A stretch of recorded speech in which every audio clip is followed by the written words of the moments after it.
Quiero recordarles que apaguen el celular. Siempre suena uno que otro celular por ahí, pero siempre interrumpe el hilo. Así que queremos apagar los celulares. Quiero relatarles una historia. Había un niño que estaba en la sala de su casa construyendo algo con unos bloques de madera. Y su papá entró al cuarto hablando fuertemente, y el niño le hizo a su papá shh.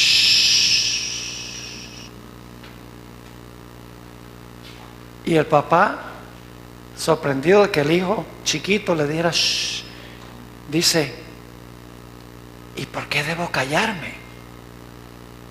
Y le dice el hijo: porque estoy construyendo una iglesia. Y claro, el papá dice: oye, qué bueno que este niño esté aprendiendo que en la iglesia uno debe tener reverencia. Y entonces se le ocurre preguntarle al hijo, le dice: hijo, ¿y por qué debo guardar silencio en la iglesia? Y el hijo dijo: porque todos están durmiendo. Ojalá esa no sea la experiencia esta tarde durante el sermón, que no guarden todo silencio porque están durmiendo.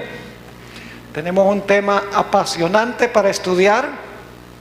En realidad, el tema de esta tarde y el tema que voy a presentar en Palermo mañana están relacionados. Ambos tienen que ver con el día del Pentecostés.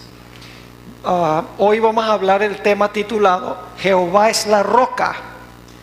Y mañana en la tarde vamos a hablar sobre la elección del sucesor de Judas. Vamos a hacer un estudio de Hechos, el capítulo 1. Es un estudio fascinante. Hay muchas cosas que descubrir ahí en Hechos, el capítulo 1. Pero esta tarde queremos estudiar el tema Jehová es la roca. Antes de hacerlo, queremos pedir la bendición del Señor para que nos acompañe al abrir su palabra. Así que inclinemos nuestros rostros para orar. Nuestro Padre, hoy ha sido un gran día, un día lleno de bendiciones. Gracias, Padre, por todo lo que tú nos das. Cosas que tomamos por sentado, como el sol, el aire fresco, el buen alimento, el descanso, tantos dones que tú nos das sin merecerlos. Te damos gracias en forma especial por tu palabra, que es una guía segura en un mundo que anda confundido. Pedimos, Padre, que nos des tu sabiduría esta tarde, una vez más, al abrir tu santo libro. Te pedimos que nos acompañes por medio del ministerio de tu Espíritu Santo. Y gracias te damos, Padre, por tu presencia, porque te lo pedimos en el nombre de Jesús. Amén.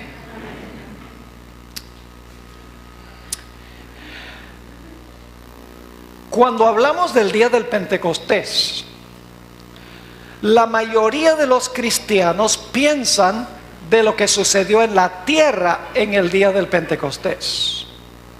Cuando uno menciona esa palabra, enseguida lo que llega a la mente son cosas como un recio viento, o lenguas de fuego, o la idea de que todos los que estaban presentes empezaron a hablar en lenguas, empezaron a hablar en idiomas que ellos no habían estudiado. Es decir, cuando pensamos del día del Pentecostés, generalmente nos enfocamos en lo que sucedió en la tierra, en el aposento alto.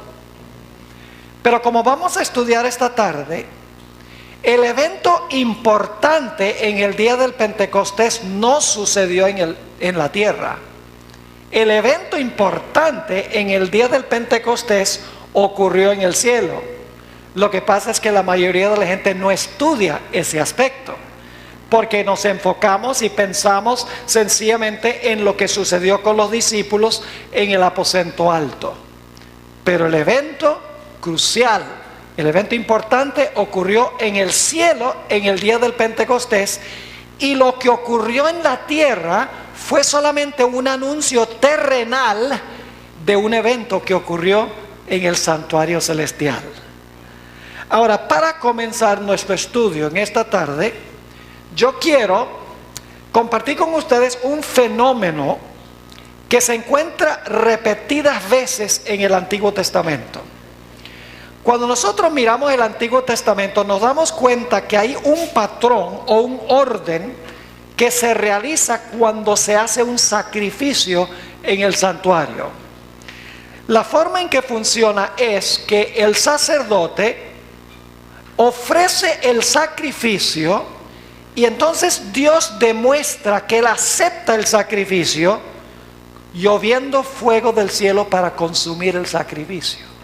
Es decir, la forma como Dios mostraba su aprobación del sacrificio era cuando se inmolaba el animal, se colocaba sobre el altar, Dios llovía fuego para consumir el sacrificio. De esa manera Dios estaba diciendo: este sacrificio es acepto ante mis ojos. Esto se encuentra repetidas veces. Y para comenzar quiero darles varios ejemplos del Antiguo Testamento a donde se encuentra este orden: sacrificio y luego fuego. El primer ejemplo lo menciona la Biblia, aunque la Biblia no dice directamente que cayó fuego sobre el sacrificio. Pero a la luz de lo que ocurrió en todas las ocasiones después, podemos estar seguros que Dios también llovió fuego. Y así lo dice el Espíritu de Profecía. Así que voy a leer una cita del Espíritu de Profecía, a donde ella relata lo que sucedió con el primer sacrificio que se ofreció oficialmente según Génesis el capítulo 4. Dice en la revista Señales de los Tiempos de febrero 6, 1879, en cuanto al sacrificio de Abel, dice la sierva del Señor: Dios aceptó este sacrificio y el fuego descendió del cielo y lo consumió. Dios aceptó este sacrificio y el fuego descendió del cielo y lo consumió. ¿Cómo mostró Dios que aceptaba el sacrificio? Lloviendo fuego para consumir el holocausto. El siguiente ejemplo que quiero mostrarles es el que encontramos en Levítico 9, 22 al 24. Aquí se está refiriendo este pasaje a la inauguración del tabernáculo en el desierto. Ustedes saben que Dios mandó a Moisés a construir una carpa, un tabernáculo. Y cuando se inauguraron los servicios del santuario, se colocaron víctimas sobre el altar y luego llovió fuego del cielo para consumir las víctimas. Vamos a leerlo en Levítico 9 y el versículo 22 hasta el versículo 24. Dice aquí: después alzó Aarón sus manos hacia el pueblo y lo bendijo. Y después de hacer tres clases de sacrificio, fíjense, después de hacer la expiación, el holocausto y el sacrificio de paz, descendió. Y entraron Moisés y Aarón en el tabernáculo de reunión y salieron y bendijeron al pueblo. Y la gloria de Jehová se apareció a todo el pueblo. Ahora fíjense lo que sucede. Se han colocado las víctimas sobre el altar, tres diferentes clases de sacrificio: expiación, holocausto y sacrificio. Y dice en el versículo 24: y salió fuego de delante de Jehová y consumió el holocausto con las grosuras sobre el altar. Y viéndolo todo el pueblo, alabaron y se postraron sobre sus rostros. Nuevamente, el sacrificio y fuego consume el sacrificio como señal de la aceptación de Dios.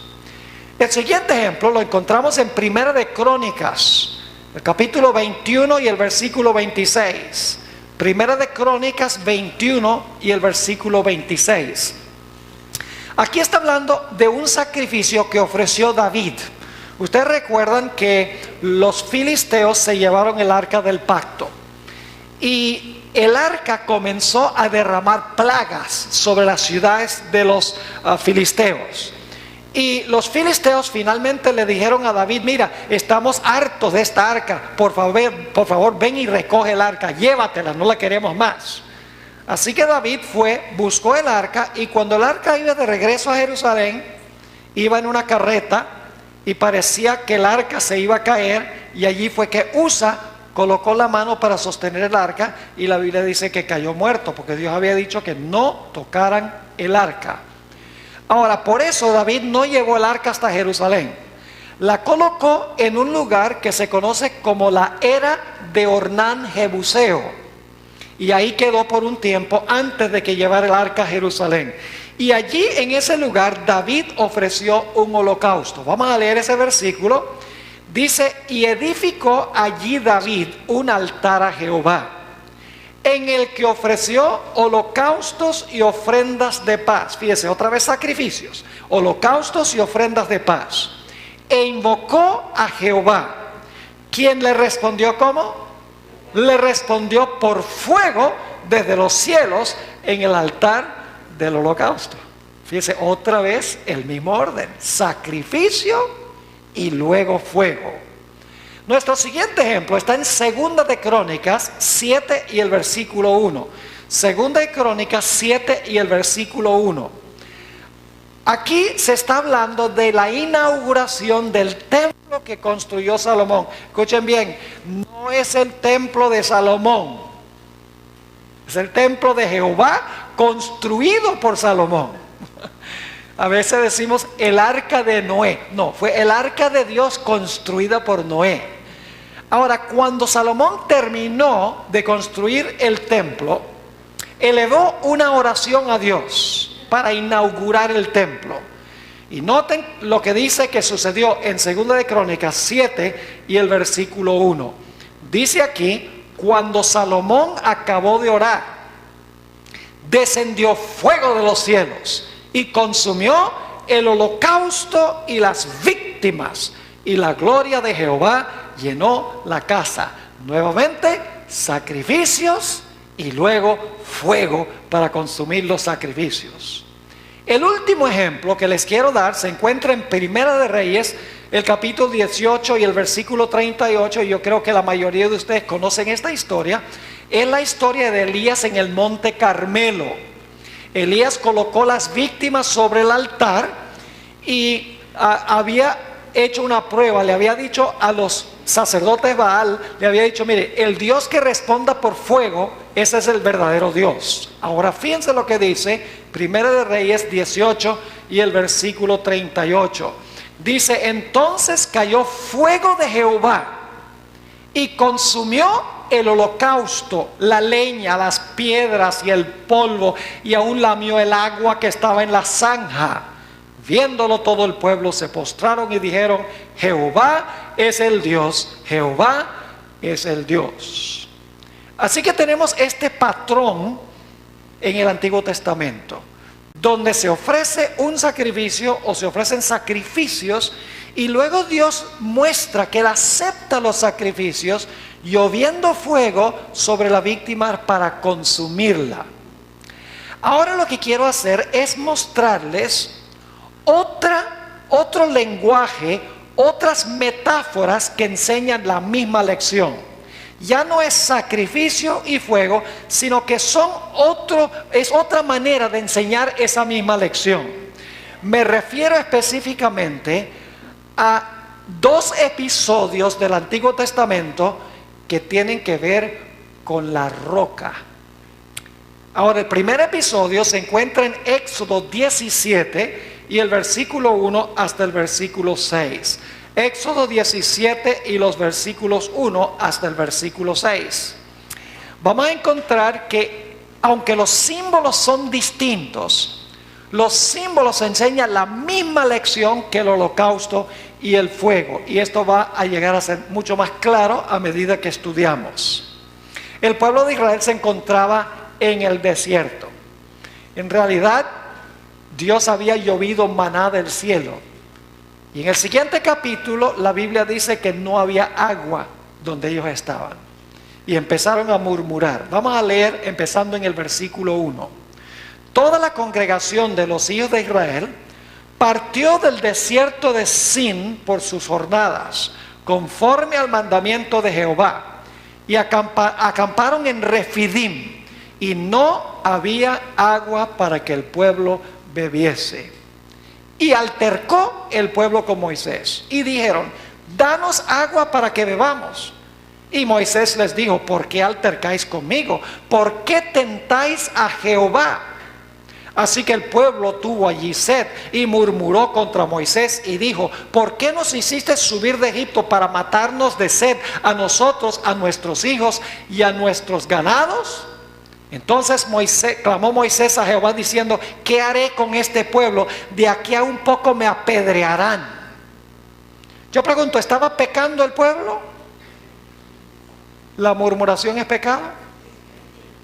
La Biblia dice que la falta de fe es pecado. Usted sabe muy bien, Romanos 14:23 dice: todo lo que no es de fe es pecado. ¿Estaba manifestando una falta de fe? Claro que sí. No había razón para no tener fe. Ellos habían visto las plagas caer sobre Egipto. Ellos habían visto abrirse el Mar Rojo y habían cruzado el Mar Rojo. Ellos habían visto las aguas del Mar Rojo tragarse a sus enemigos. Ellos habían ya recibido el maná del cielo. Habían recibido abundantes evidencias de que Dios cuidaba de ellos. Debían haber confiado en Dios, de que Dios les iba a dar agua, no les iba a dar pan para que luego se murieran de sed. Pero están murmurando contra Dios, están pecando contra Dios, porque todo lo que no es de fe es pecado. Así que como estaban pecando contra Dios, ¿qué merecían? Merecían ser castigados por Dios, merecían morir bajo el juicio de Dios, porque estaban pecando contra el Señor. Ahora es interesante notar qué fue lo que Dios le mandó a Moisés que hiciera. Nota lo que dice el versículo 5. Y Jehová dijo a Moisés: pasa delante del pueblo y toma contigo de los ancianos de Israel, y toma también en tu mano tu vara. ¿Tu qué? Tu vara, con que golpeaste el río, y ve. Y ahora viene un detalle muy importante. Dice, aquí está hablando, ¿quién está hablando? Jehová. ¿Quién es esta persona que se describe como Jehová aquí? Esta persona es Cristo Jesús. En unos momentos se los voy a comprobar que era Cristo Jesús. Jesús era el que conducía a Israel a través del desierto. Ahora fíjense lo que les dice Jesús. Dice: he aquí que yo estaré delante de ti allí sobre la peña en Horeb. Ahora quiero que se imaginen la escena. Hay una peña literal, porque la peña de Horeb es una peña literal. Pero parado encima de la peña está Cristo, porque dice: yo estaré allí. ¿Cómo declara? Yo estaré allí sobre la peña en Horeb. Es decir, que tenemos allí el símbolo y lo que representa el símbolo. El símbolo es la roca, pero vamos a ver que la roca representa a Cristo. Es decir, la roca está y también está encima lo que representa la roca. Y luego sigue diciendo: he aquí que yo estaré delante de ti allí sobre la peña en Horeb. Y fíjense lo que le dice: golpearás la peña y saldrán de ella aguas, y beberá el pueblo. Y Moisés lo hizo así en presencia de los ancianos de Israel. Así que se pueden imaginar la escena. Ahí está la peña o la roca, parado sobre la roca está Jesús. Moisés toma la vara y con la vara golpea la roca, y cuando golpea la roca, y por ende el que está parado sobre la roca da su agua. Ahora lo que quiero que vean es el sacrificio y el fuego es lo mismo que golpear la roca y el agua. Es la misma lección con diferentes símbolos. Cuando se golpea la roca, la forma en que Dios acepta el golpear la roca es sacando agua de la roca. A medida que estudiamos vamos a ver más claramente esto. Ahora, yo pregunto, ¿qué representa la roca? Aquí tenemos tres símbolos. Tenemos la roca, la vara y el agua. Si podemos entender qué representa la roca, qué representa la vara y qué representa el agua, vamos a poder entender qué quiso enseñar Dios con esta historia. Así que lo primero que tenemos que estudiar es qué representa la roca específicamente. Yo pregunto, ¿creen ustedes que Israel debe haber sabido que la roca no solamente era una peña, sino que la roca simbolizaba o representaba algo? ¿Israel debía haber entendido eso aún antes del Nuevo Testamento? Claro que lo debían haber entendido. Y ustedes dicen, ¿cómo lo podían haber entendido? Que la roca era un símbolo de una persona, porque Dios se los dijo. Vayan conmigo a Deuteronomio capítulo 32. Deuteronomio 32 y vamos a leer allí 3 versículos. Vamos a leer el versículo 4 y luego el versículo 18 y entonces el versículo 31. Israel debe haber sabido que esa roca era un símbolo de una persona, que no era sencillamente una roca literal, que la roca representaba a alguien, representaba al que los dirigía por el desierto. Dice allí en Deuteronomio 32 y el versículo 4, hablando de Jehová: Él es la roca. La roca es una persona, ¿sí o no?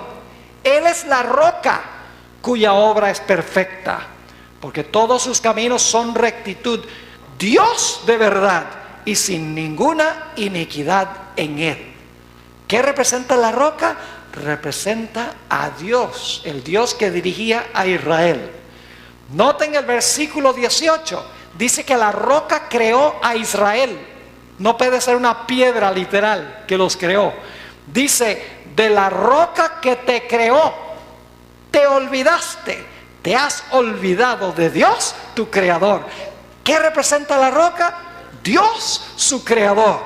Y luego el versículo 31, hablando de los paganos, dice allí, porque la roca de ellos no es como nuestra roca, y aún nuestros enemigos son de ellos jueces. Es decir, la roca de los paganos no es como la roca nuestra, está diciendo aquí. ¿Qué representa entonces la roca? La roca representa a Jehová o a Dios. Pero, ¿qué personaje específicamente es el Jehová que se menciona aquí? Hay que ir al Nuevo Testamento. 1 Corintios, el capítulo 10 y el versículo 1 al 4. 1 Corintios, el capítulo 10 y el versículo 1 hasta el versículo 4. Aquí el apóstol Pablo está repasando algunos de los eventos de la historia del pueblo de Israel. Y dice el apóstol San Pablo a los corintios: porque no quiero, hermanos, que ignoréis que nuestros padres todos estuvieron bajo la nube y todos pasaron el mar, y todos en Moisés fueron bautizados en la nube y en el mar. Y ahora escuchen esto, de esto vamos a hablar esta noche. Y todos comieron el mismo alimento. Ese será el tema de las 6:30. No vamos a entrar en eso. ¿Qué clase de alimento era el alimento que Dios llovió del cielo? Espiritual. Alimento espiritual, no solo material. Dice, todos comieron el mismo alimento espiritual y todos bebieron la misma bebida espiritual. Es decir, el agua no solo era agua, el agua simbolizaba espiritualmente algo. No solo era H2O. Si era H2O, era agua literal, pero tenía un valor simbólico espiritual. Quería enseñar una lección. Y en un momento vamos a ver cuál es esa lección. Dice, todos bebieron la misma bebida espiritual porque bebían de la roca espiritual que los seguía, y la roca era Cristo. ¿Quién estaba parado sobre la peña de Oreb? Cristo. La roca representa simbólicamente a Cristo. Ahora sabemos lo que representa el primer símbolo. El primer símbolo representa una persona. La roca es Cristo Jesús. Pero necesitamos preguntarnos, ¿qué representa el segundo símbolo? ¿Qué representa la vara con que Moisés golpea la roca? La vara de Moisés representa juicio. Porque cada vez que Moisés levantaba la vara, caía un juicio. En Egipto levantaba su vara y caía un juicio. Abrió el mar rojo con su vara, cerró el mar rojo con su vara. Cada vez que se levantaba su vara, había juicio. Es decir, la vara representa juicio. Pero la vara no solamente la levantó, sino que dice con la vara que hizo, golpeó la roca. El acto de la vara, golpear la roca, significa que el juicio está cayendo sobre la roca. Por ejemplo, Moisés golpeó las aguas del Nilo y se convirtieron en sangre. Moisés golpeó el polvo, la misma palabra golpeó que se usa para la roca, golpeó el polvo y salieron piojos. Golpeó a los primogénitos y los primogénitos murieron. Es decir, la vara representa juicio y el acta de la vara caer sobre la roca significa que la vara del juicio está cayendo sobre la roca. Ahora, ¿sobre quiénes debía haber caído la vara? Sobre el pueblo de Israel. Pero la vara está cayendo sobre la roca y por ende aquel que está parado sobre la roca. Ahora, la palabra golpear que se usa aquí en hebreo es muy interesante. Es la palabra hebrea naka. Y se traduce en el Antiguo Testamento de estas formas que voy a mencionar ahora. Se traduce golpear, azotar, pegar, matar, recibir un golpe o ser herido. Todas esas son traducciones de la palabra hebrea naka. Es decir, la palabra naka, golpear, significa herir o significa golpear. Y la roca es la que está siendo golpeada. Ahora vayan conmigo a Isaías 53 y el versículo 4. Isaías 53 y el versículo 4, a donde se usa esta mismita palabra que se menciona en Éxodo 17, golpearás la roca. En Isaías 53, el versículo 4, encontramos esta interesante declaración del que se conoce como el profeta evangélico, el profeta que más claramente presenta al Mesías. Dice allí, hablando del Mesías, ciertamente llevó él nuestras ¿qué? Nuestras enfermedades y sufrió nuestros dolores. Ahora escuchen, nosotros le tuvimos ¿por qué?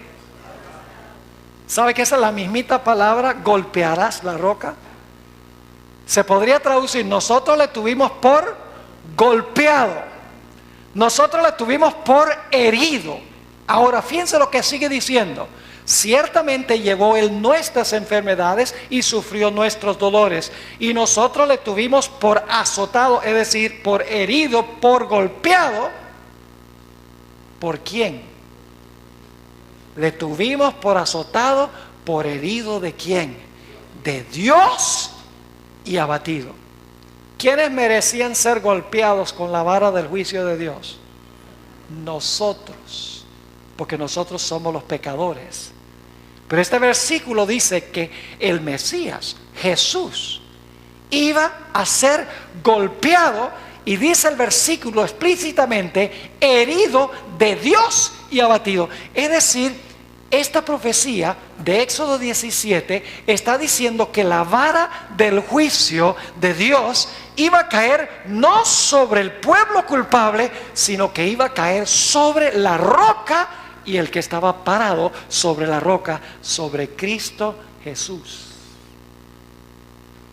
¿Me están entendiendo? Ahora necesitamos interpretar qué representa el agua. Ya sabemos, ya tenemos dos símbolos interpretados. Uno es la vara, que representa el juicio de Dios, y el acto de golpear la vara significa que está cayendo el juicio de Dios. La roca representa a Cristo, el juicio de Dios está cayendo sobre Cristo, el que era inocente, y no sobre los culpables. Pero ¿qué sucede cuando la roca es golpeada? La roca suelta ¿qué cosa? Agua. ¿Qué podría representar el agua? Vamos a Juan 7, 37 al 39. Fíjense, yo no sé si ustedes están captando aquí un principio, pero la Biblia se explica a ella misma. En la Biblia está todo lo necesario para entender todo versículo de la Biblia, comparando un texto con otro texto. Por ejemplo, usted lee Éxodo 17 y el versículo 1 al 6, y usted encuentra roca, y usted encuentra vara, y encuentra agua. Si se queda allí en ese pasaje, no va a entender lo que Dios quiso enseñar. Pero si van y miran roca, vamos a ir a otras partes de la Biblia donde menciona roca y buscan, van a encontrar que la roca representa a una persona, a Jesús. Y luego dicen vara, ¿por qué será la vara? ¿Qué representa la vara? Y se ponen a buscar la vara, el juicio de Dios. Y entonces van a otras partes de la Biblia donde habla de agua que salió de la roca, y entonces van a hallar una explicación de lo que representa el agua, y entonces van a saber lo que quiso Dios enseñar en Éxodo 17. Es decir, la Biblia se interpreta a sí misma. La Biblia tiene en sí misma todo lo necesario para explicar todo versículo de la Biblia sin un experto en griego, ni hebreo, ni un erudito, ni alguien que tiene un PhD, ni un ThD, ni ningún otro HD. La Biblia tiene poder en sí misma para explicarse. No estoy diciendo que no se necesita educación. Está bien estudiar. Pero a veces los que estudian se consideran ya más inteligentes que la Biblia después que terminan de estudiar. Y nunca podemos llegar a ese punto. Juan 7, 37 al 39, está describiendo la fiesta de tabernáculos en Jerusalén.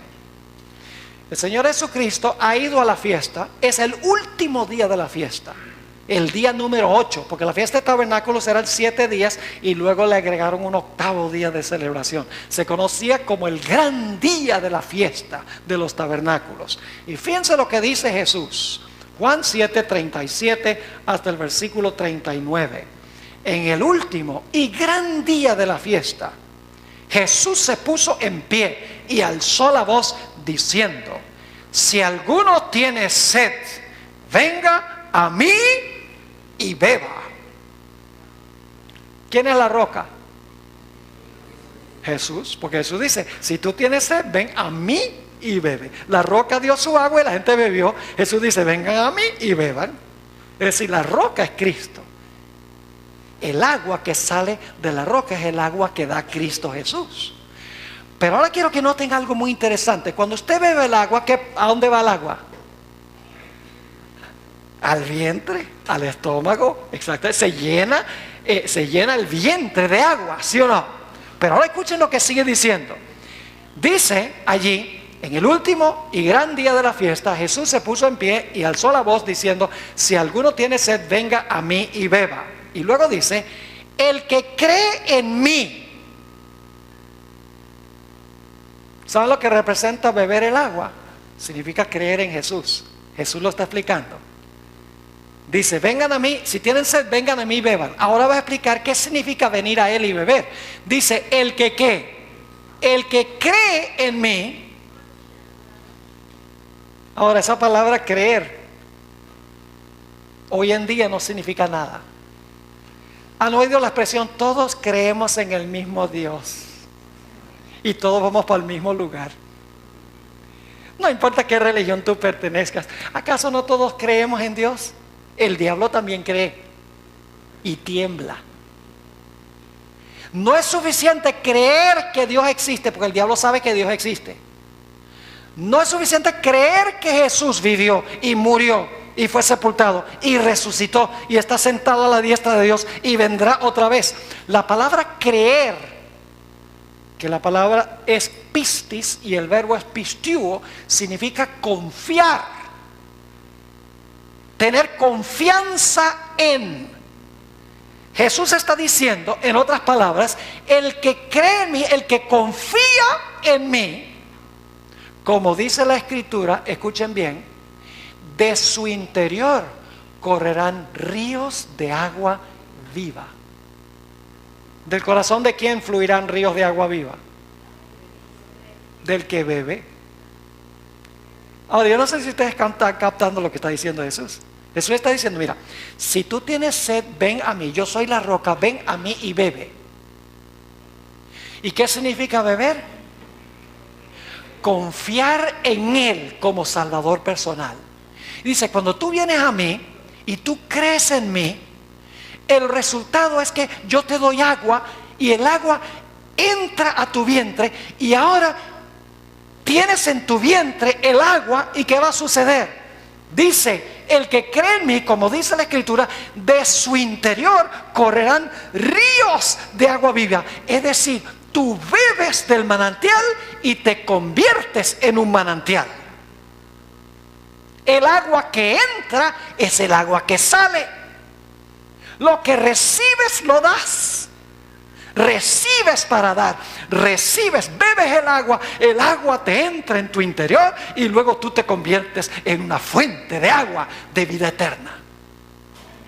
Ahora, ¿a qué se refería Jesús? ¿A qué momento se refería Jesús? Escuchen el versículo 39. Esto dijo de él. ¿Qué representa el agua? El Espíritu Santo. Dice, esto dijo del Espíritu. ¿Habían recibido todavía? No. Dice, esto dijo del Espíritu que habían de recibir los que ¿qué? Los que confiaran en Él, los que se consideraran pecadores, los que se arrepintieran de sus pecados, los que confesaran sus pecados y confiaran en el Señor Jesucristo. Dice que ellos iban a ¿qué? Esto dijo del Espíritu que habían de recibir los que creyesen en Él, pues aún no había venido el Espíritu Santo, porque Jesús no había sido aún glorificado. ¿Cuándo es que de la roca salió el agua? Cuando fue derramado el Espíritu Santo. ¿Y cuándo fue derramado el Espíritu Santo? En el día del Pentecostés. Es decir, el agua representa el Espíritu Santo, que fue derramado en el día del Pentecostés. Los apóstoles se arrepintieron de sus pecados, confesaron sus pecados, confiaron en Cristo Jesús. Y como hicieron eso, el Señor Jesucristo en el día del Pentecostés derramó sobre ellos el Espíritu Santo, los llenó, dice en Hechos 2, los llenó del Espíritu Santo. Y ahora, ¿qué hicieron los apóstoles con lo que los había llenado? Ahora ellos se convierten en un manantial de salvación para otras personas. Déjenme ilustrar lo que quiero decir. Jesús dijo, yo soy la luz del mundo. Pero también dijo, vosotros sois la luz del mundo. Entonces la pregunta es, ¿quién es la luz del mundo? ¿Es Él o somos nosotros? Quiero que se imaginen una noche clara en Buenos Aires, que no debe haber muchas, porque tiene muchos automóviles aquí, mucha contaminación en el aire, pero quiero que se imaginen una noche clara, allá está esa luna llena, hermosa, romántica, y salen y miran la luna y tienen ahí a la esposa y dice, ay, mira qué linda está la luna esta noche. Pero eso no es toda la verdad. ¿De dónde viene la luz de la luna? Del sol. Entonces hay que decir, mira qué lindo está el sol esta noche. Porque la luna no tiene luz propia. La luna recibe la luz del sol y luego la proyecta a la tierra. Jesús es el sol y nosotros somos lunas. Él brilla sobre nosotros, nos da su Espíritu Santo y luego nosotros, al recibir la bendición, la impartimos.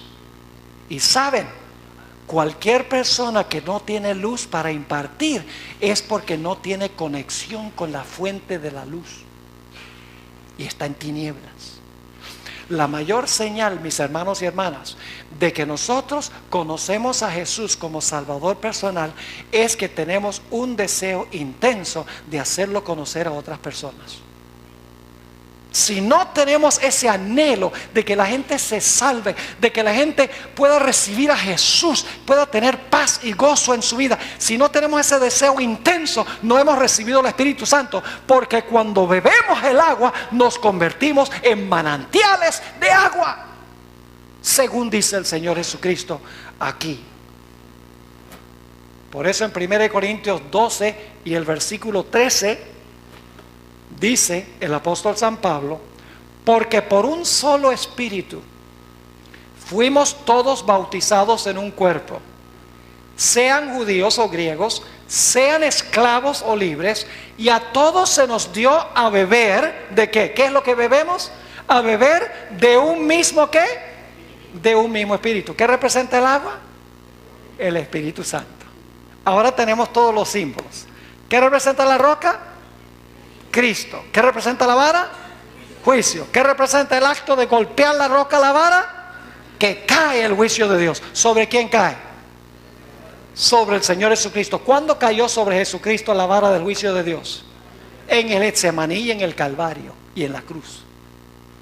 ¿Y qué pudo hacer Jesús como resultado de ser golpeado con la vara del juicio de Dios que merecíamos nosotros? ¿Qué pudo derramar Jesús en el día del Pentecostés? Pudo derramar el Espíritu Santo. ¿Saben ustedes que las lenguas de fuego que se vieron en el día del Pentecostés, fíjense, sacrificio y fuego, las lenguas de fuego que se vieron en el día del Pentecostés era el anuncio terrenal de que el sacrificio había sido aceptado en el cielo? Ese era el propósito del fuego, porque hay sacrificio y luego fuego.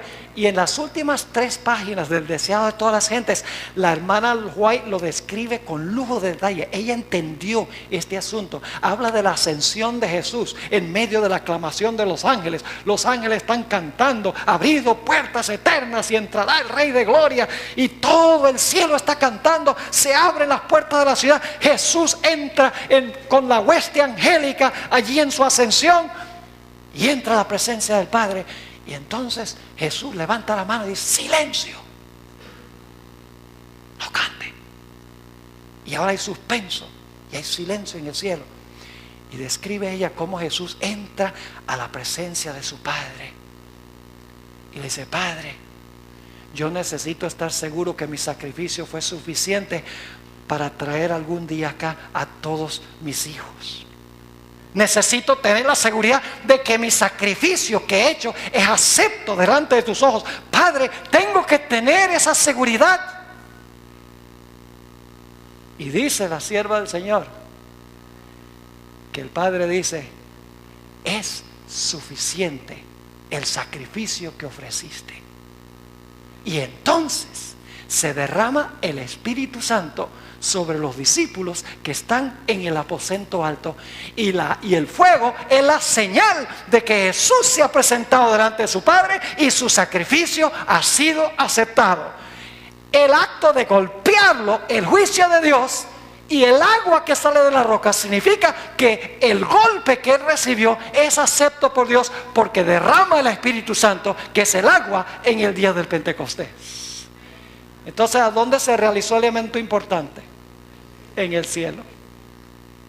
Es decir, lo que pasó en el día del Pentecostés fue un anuncio terrenal de que Jesús, su sacrificio fue aceptado, y ahora él podía empezar a servir como el intercesor. Podía tomar su vida perfecta y regalársela a cualquier persona que se arrepintiera y confesara su pecado y confiara en él. Podía tomar su muerte que él había ofrecido, y cualquier persona que se arrepintiera de su pecado, confesara su pecado y confiara en Jesús, Jesús iba a tomar su muerte y la iba a colocar a la cuenta de esa persona. Y entonces serían aceptos en el amado. Es decir, era un anuncio que Jesús había empezado a interceder por los seres humanos. Ahora escuchen bien. Hay una idea errada que tienen muchas personas. La mayoría, prácticamente todas las iglesias y muchos en la iglesia adventista. Y es la idea de que el Señor Jesucristo perdonó los pecados en la cruz. El Señor Jesucristo no perdonó los pecados en la cruz. Eso no es bíblico. Y usted dice: no perdonó los pecados en la cruz. No. Escuchen bien. Jesús, por su vida y su muerte, hizo provisión para perdonar los pecados, pero no los perdonó, porque el perdón es una obra individual. Y usted dice: ¿cómo que individual? Mi Biblia me dice: si confesamos nuestros pecados, Él es fiel y justo para perdonar nuestros pecados y limpiarnos de toda maldad. El perdón del pecado exige confesión, y la confesión es algo individual.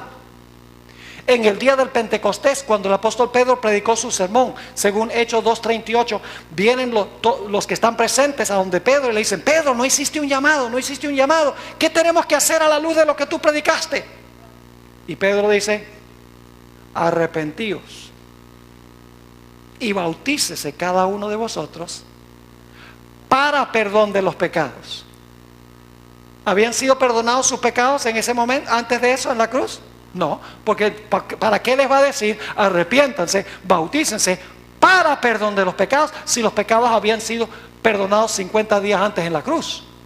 El perdón es reclamar lo que Jesús hizo, es reclamar su vida y su muerte como nuestros por fe y por confianza en Él. ¿Están entendiendo lo que estoy diciendo? Y lo triste es que mucha gente se va a quedar endeudada, porque la provisión está allí. Se puede reclamar, se puede contratar a Jesús como el abogado, como el representante, como el intercesor, y mucha gente va a preferir quedarse con el pecado, más bien que confesarlo, arrepentirse de él y confiar en los méritos del Señor Jesucristo. Pero hay un segundo episodio de la roca en el Antiguo Testamento. ¿Están entendiendo hasta ahora lo que estamos estudiando? La Biblia es profunda. Uno no puede andar nadando en la superficie. Hay que ponerse los tanques y bucear profundo, porque la Biblia es inagotable. Yo cada vez que estudio la Biblia, yo no sé nada. ¿Cómo no había visto eso antes? Es inagotable. Es decir, hay suficiente material en la Biblia para estudiar por la eternidad. La hermana White dice que vamos a estudiar el plan de la salvación para siempre y nunca lo vamos a agotar. ¡Qué glorioso! Es decir, lo que nosotros conocemos en esta tierra no es nada. Es apenas suficiente para que podamos llegar ahí. Y entonces cuando lleguemos ahí, ya Dios va a decir: ahora sí te voy a enseñar de verdad. Ahora fíjense, Números 20 y el versículo 7 al 11. Números 20 y el versículo 7 al 11. El segundo episodio de la roca, pero es diferente que el primero. Dice en Números 20 y el versículo 7. Números 20 y el versículo 7 dice: y habló Jehová a Moisés diciendo: toma la vara y reúne la congregación, tú y Aarón tu hermano. Y ahora fíjense la diferencia. Y hablad a la peña a la vista de ellos, y ella dará su agua. ¿Qué le dijo Dios a Moisés que hiciera? Toma la vara, pero no golpees la roca. Dice: pídele a la roca que te dé el agua. Háblale a la roca. Pero escuchen bien, ya a Moisés se le había colmado la paciencia. ¿Saben? Ustedes pueden leer la historia del éxodo de Israel desde que salieron de Egipto hasta que Moisés golpeó la roca. No se registra ni un solo pecado que haya cometido Moisés, ni uno. Es más, la hermana White dice en Patriarcas y Profetas que si Moisés no hubiera cometido ese solo pecado, hubiera sido trasladado al cielo de entre los vivos. Así mismo lo dice. Es decir, ella está diciendo que Moisés durante esos 40 años no cometió acto pecaminoso. Siempre tuvo paciencia. Por eso la Biblia dice que era el hombre más manso que jamás haya vivido, claro, excluyendo al Señor Jesucristo. Ese es el más manso, pero de todos los hombres comunes y corrientes, el más manso. Y fíjense, la tarea de Moisés no era fácil. Tenía una iglesia de 1 millón de miembros, no contando mujeres y niños. Y era gente problemática. Que sí, problemáticos. Tienen nada más que leer la historia del peregrinaje de ellos a través del desierto, todo el tiempo murmurando, quejándose, criticando. Y cada vez que criticaban, Moisés decía: bueno, esperen, voy a ir a consultar con el Señor. Con esa paciencia que tenía Moisés. Pero aquí se le agotó. Esto era ya casi al final de los 40 años de pasar con Israel. Y Moisés, en vez de hablarle a la roca y decirle a la roca: roca, dame tu agua, la golpeó 2 veces. Y fue tan grave el pecado ante la vista de Dios que Dios lo excluyó de entrar a la tierra prometida. Eso fue el peor castigo que Moisés puede haber sufrido. Había pasado 40 años con el pueblo ansiando el momento de entrar con ellos a la tierra prometida. Y por este grave pecado fue excluido de la tierra. Y a veces yo me preguntaba, pero ¿por qué Dios fue tan drástico con Moisés? Después de 40 años en el desierto allí, anhelando entrar a Canaán, aguantando lo seco y peregrinando por todas partes, queriendo entrar. Dios dice, ahora no puedes entrar. Yo me preguntaba por qué era tan serio el pecado. Patriarcas y Profetas, página 442, tiene la explicación de por qué fue un pecado tan terrible. Dice aquí Elena White, explicando este episodio, lo siguiente: por su acto temerario, Moisés restó fuerza a la lección que Dios se proponía enseñar. Ahora fíjense bien, siendo la roca un símbolo de Cristo, había sido herida una vez, como Cristo había de ser ofrecido una vez. ¿Están conmigo? Sigue diciendo, la segunda vez bastaba hablar a la roca. Así como ahora solo tenemos que pedir las bendiciones en el nombre de Jesús. Al herir la roca por segunda vez, se destruyó el significado de esta bella figura de Cristo. Moisés arruinó el símbolo que apuntaba hacia Jesús. Pero ¿saben que lo mismo está pasando hoy en día? Voy a ser franco con ustedes ahora. Puede ser que haya gente aquí que pertenece a la iglesia romana. No quiero que consideren esto un ataque personal contra usted. Pero ustedes saben que según la teología de la iglesia católica se le llama el sacrificio de la misa. ¿Es así o no es así? Porque se cree que cada vez que se celebra una misa, Cristo es sacrificado de nuevo. ¿Es así o no es así? Ustedes saben que es así. Es la idea de que en cada misa Cristo es sacrificado de nuevo y sacrificado de nuevo y sacrificado de nuevo. Si Dios excluyó a Moisés de la tierra prometida por golpear la roca 2 veces, ¿cómo se siente Dios hoy?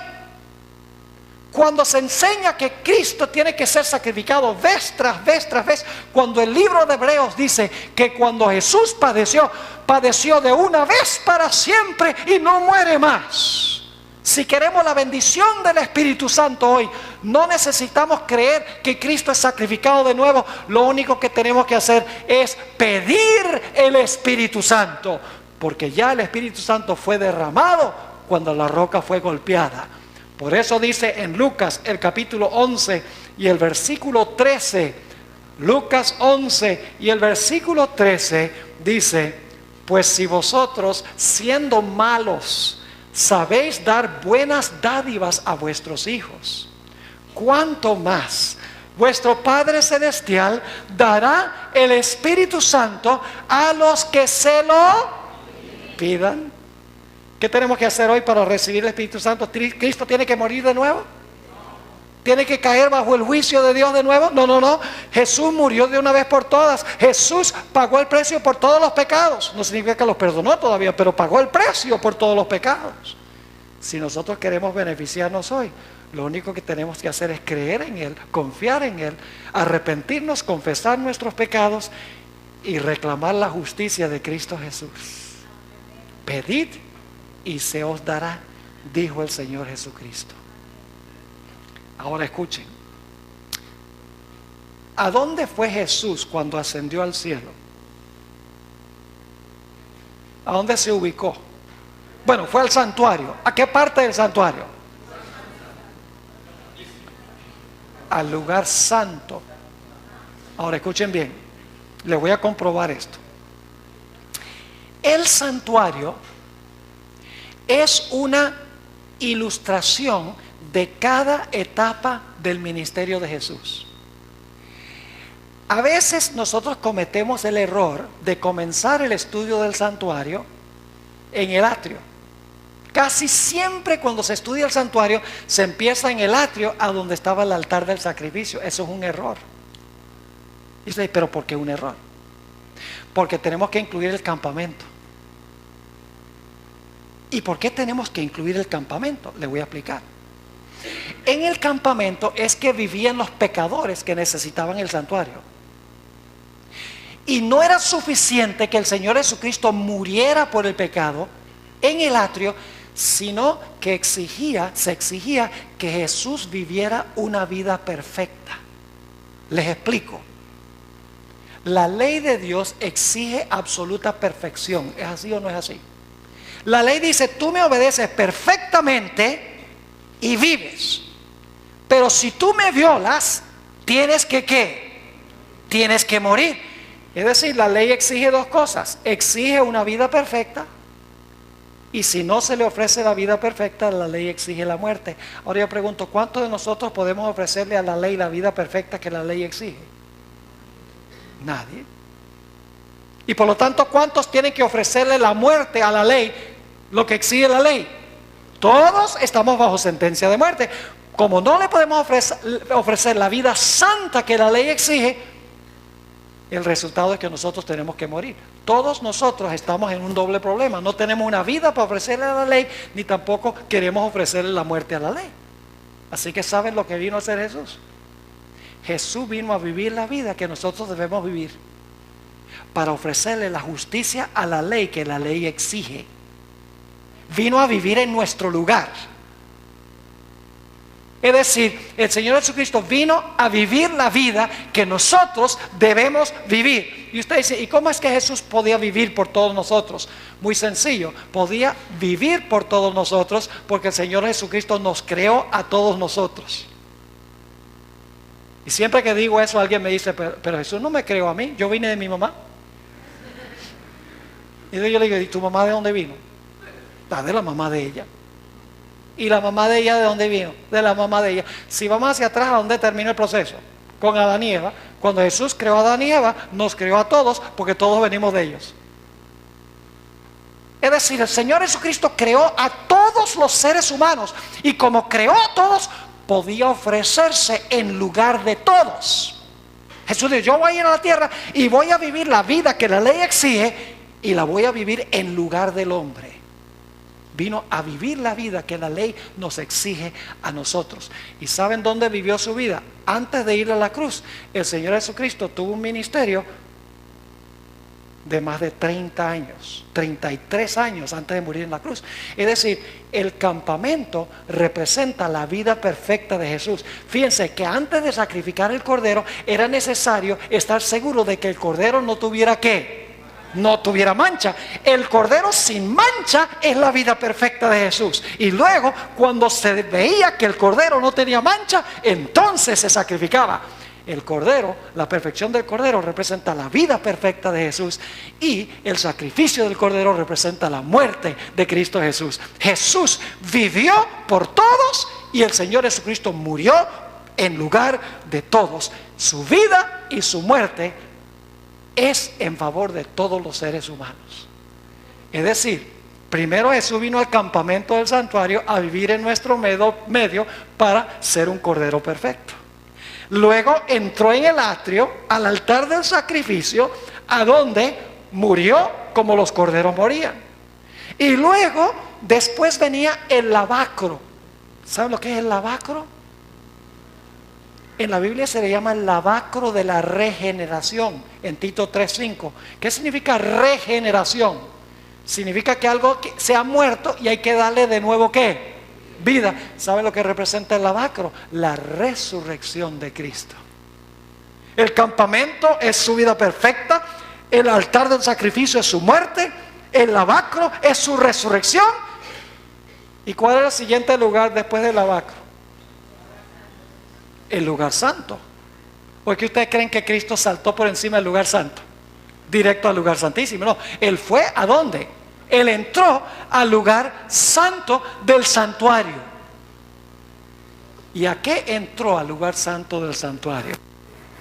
El Señor Jesucristo entró al lugar santo del santuario con el propósito de servir como intercesor para aquellas personas que vienen con fe, arrepentidos, confesando sus pecados y confiando en Jesús para tomar su vida y su muerte y ponérselos a la cuenta, para que entonces Dios los mire como inocentes y para que no tengan que morir porque Él murió en su lugar. Eso es lo que la Biblia llama la justificación. Es decir, que cuando una persona es pecadora y esa persona dice: miserable de pecador que yo soy, ¿quién me puede librar?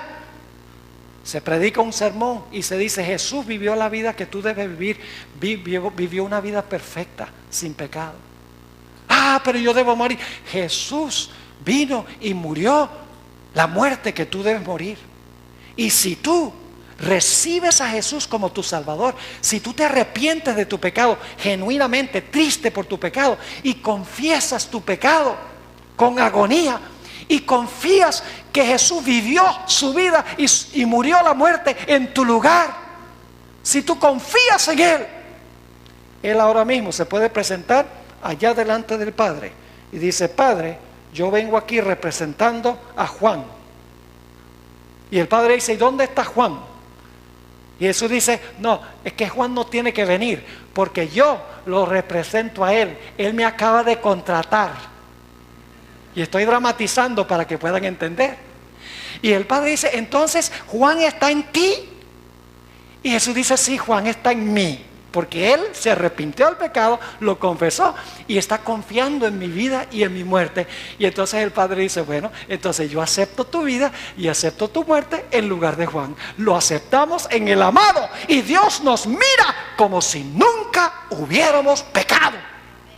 Eso es lo que hace Jesús desde el momento de su ascensión al cielo.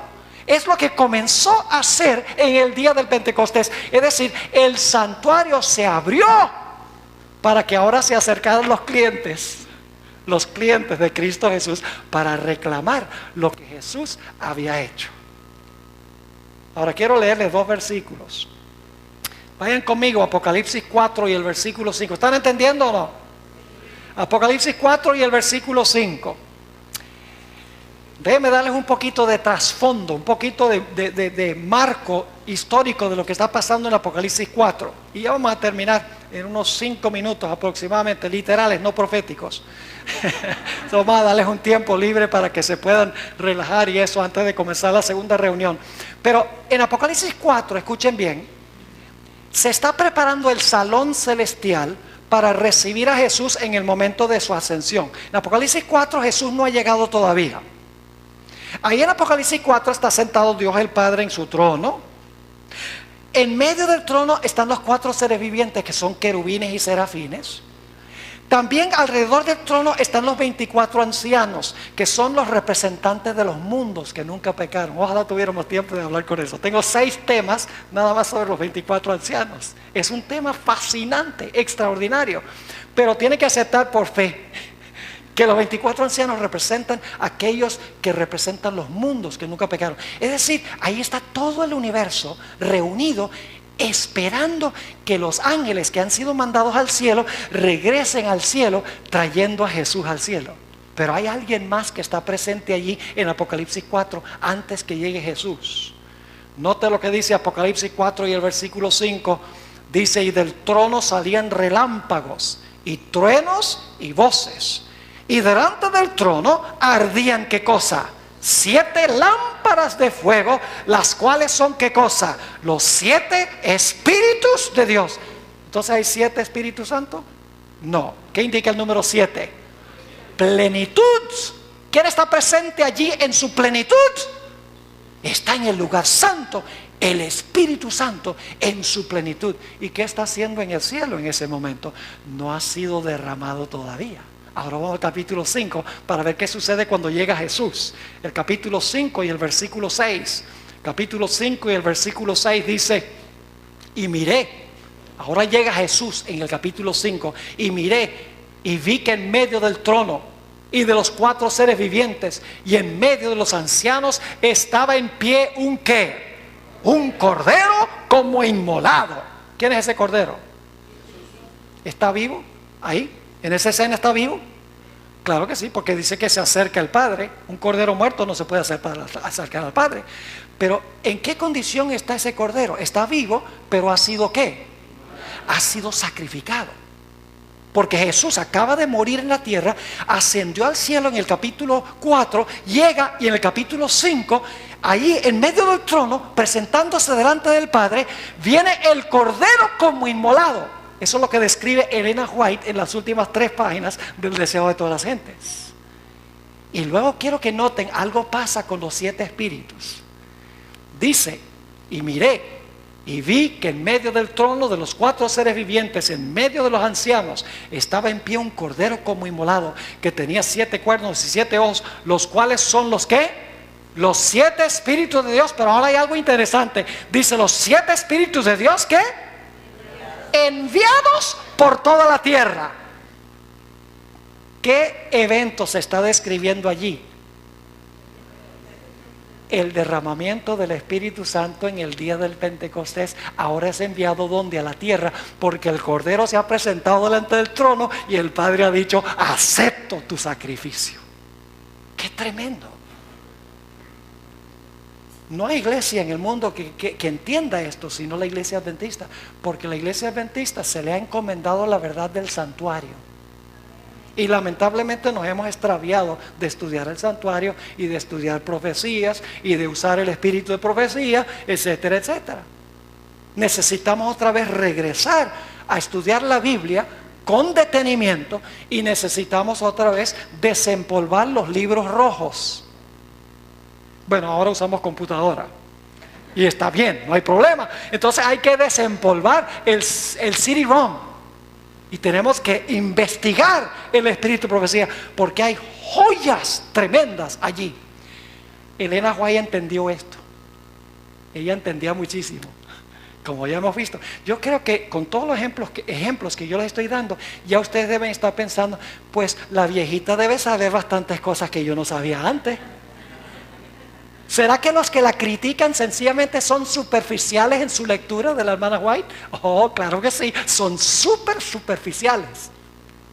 Y van con la intención de buscar error y dicen, vamos a ver a dónde erró la hermana White.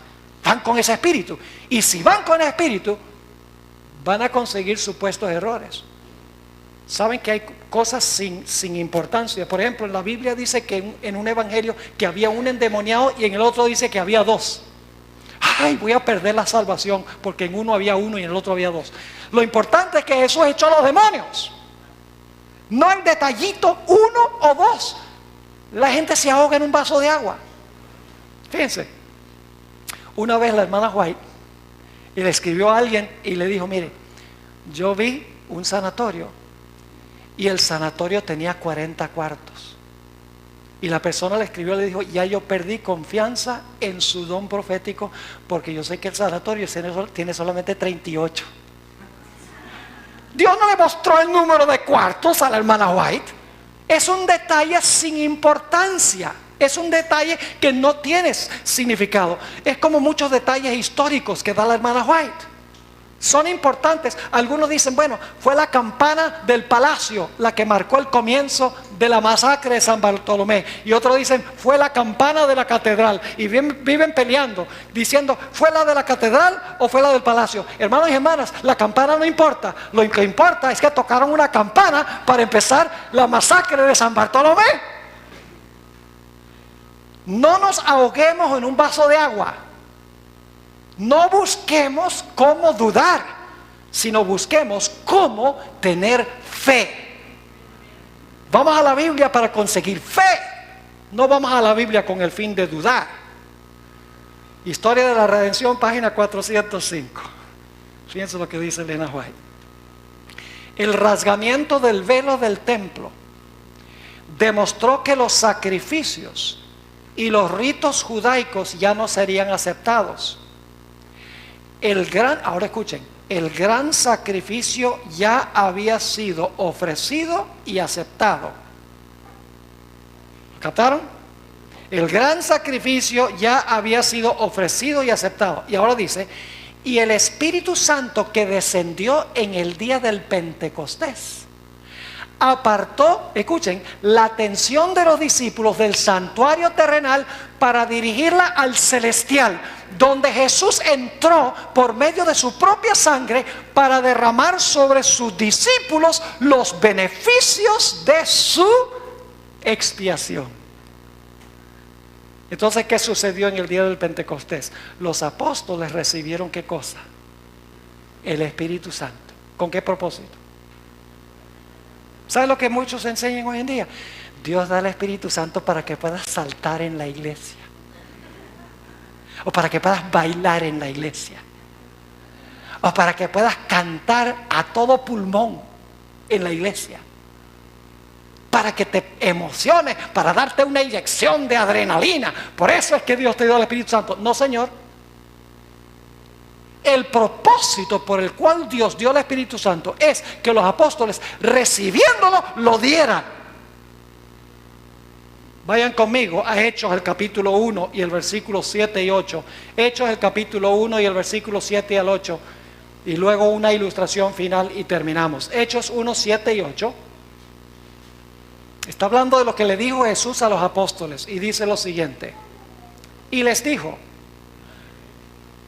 1, 7 y 8. Y les dijo, no os toca a vosotros saber los tiempos o las sazones que el Padre puso en su sola potestad. Ahora escuchen bien. Pero recibiréis ¿qué? Poder. Cuando haya venido sobre vosotros el Espíritu Santo. ¿Qué es lo que da el Espíritu Santo? Poder. ¿Para qué es el poder? ¿Para que uno puede hablar en la iglesia en idiomas que ni siquiera Dios entiende? No.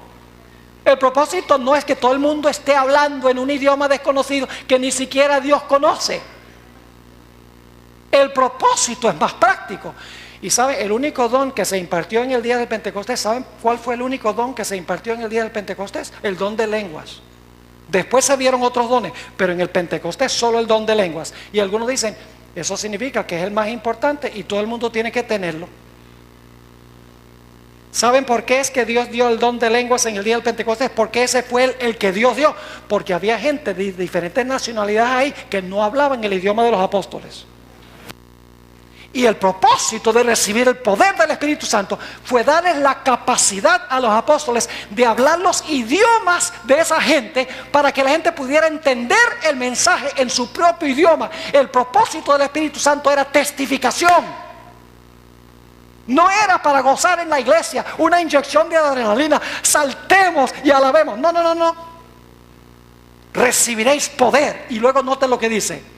Recibiréis poder cuando haya venido sobre vosotros el Espíritu Santo. Y luego dice que me seréis testigos en Jerusalén, en toda Judea, en Samaria y hasta qué, y hasta lo último de la tierra. El propósito de recibir el Espíritu Santo es dar.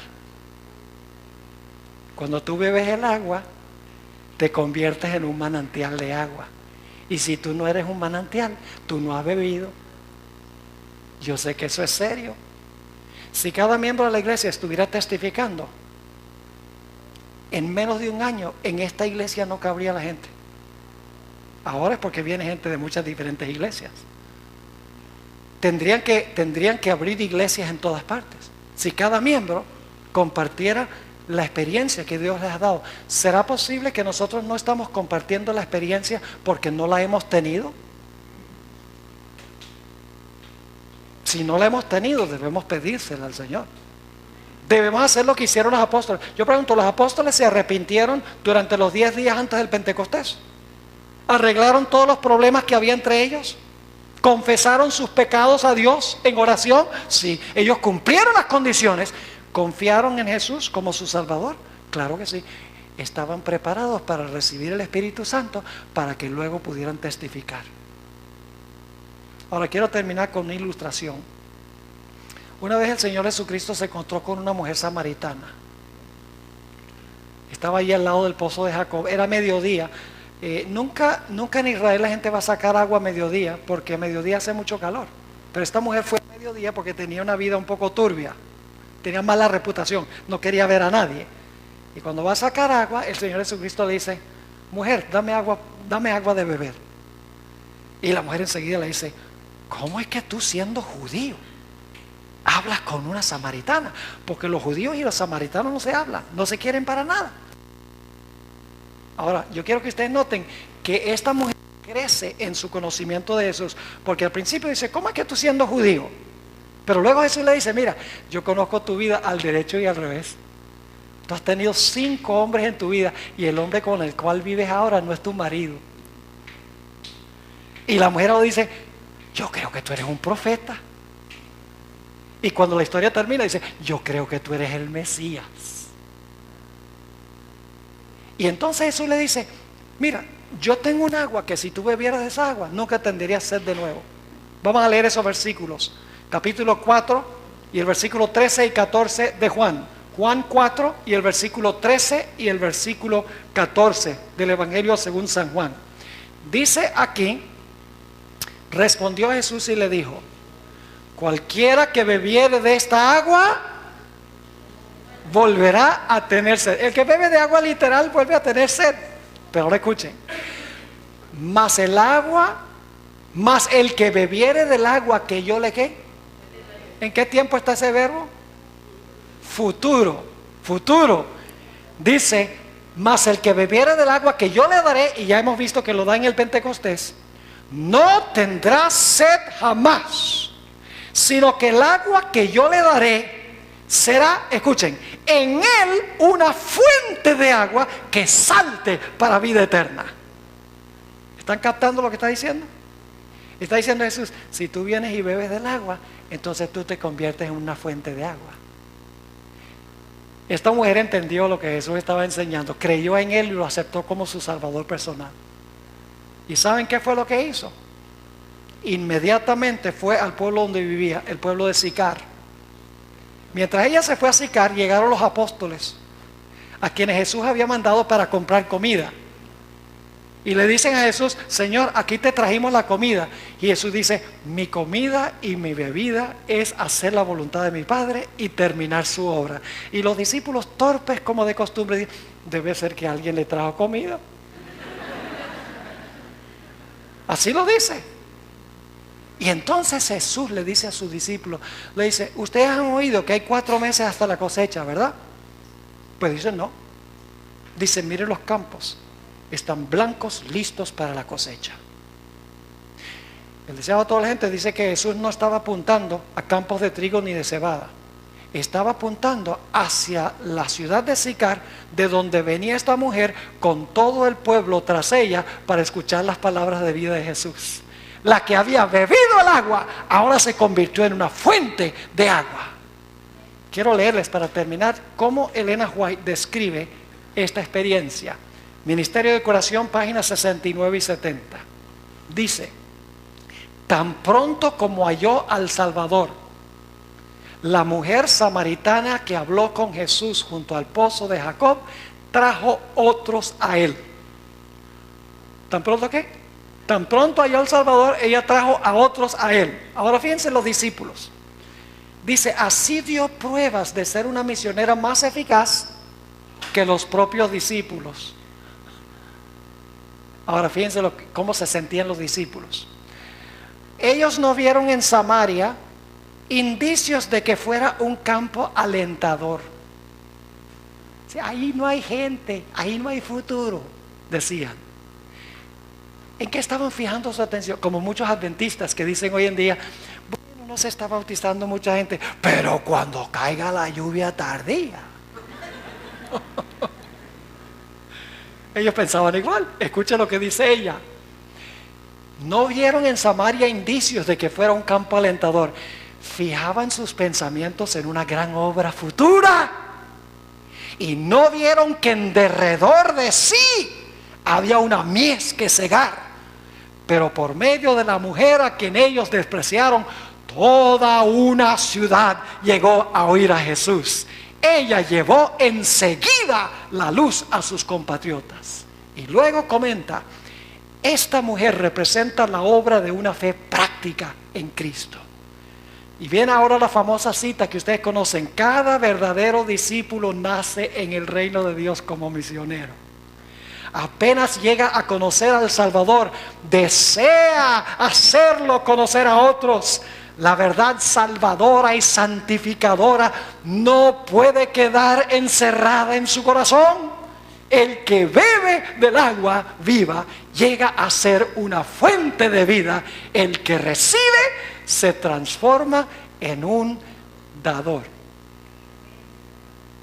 ¿Entendieron lo que estudiamos esta tarde? Ahora, la clave es qué vamos a hacer con lo que estudiamos. Porque una cosa es, tantas cosas que yo no sabía antes, tremenda información, y la tenemos en la cabeza. Pero yo pregunto, ¿hemos encomendado nuestra vida al Señor Jesús? ¿Nos hemos arrepentido de verdad del pecado? Que significa tristeza por el pecado, tanta tristeza que no queremos seguirlo cometiendo. Porque mucho arrepentimiento hoy en día son lágrimas de cocodrilo. Aún en la iglesia adventista se está diciendo, bueno, nadie es perfecto. Dios sabe que la naturaleza humana es débil. ¿Y saben lo que están diciendo en verdad? No están diciendo que la naturaleza humana es débil. Lo que están diciendo es que Dios no es suficientemente poderoso como para darle victoria a la naturaleza humana. Entonces yo le pregunté a una persona que me decía, no, nosotros no podemos vencer el pecado sino hasta que Jesús venga.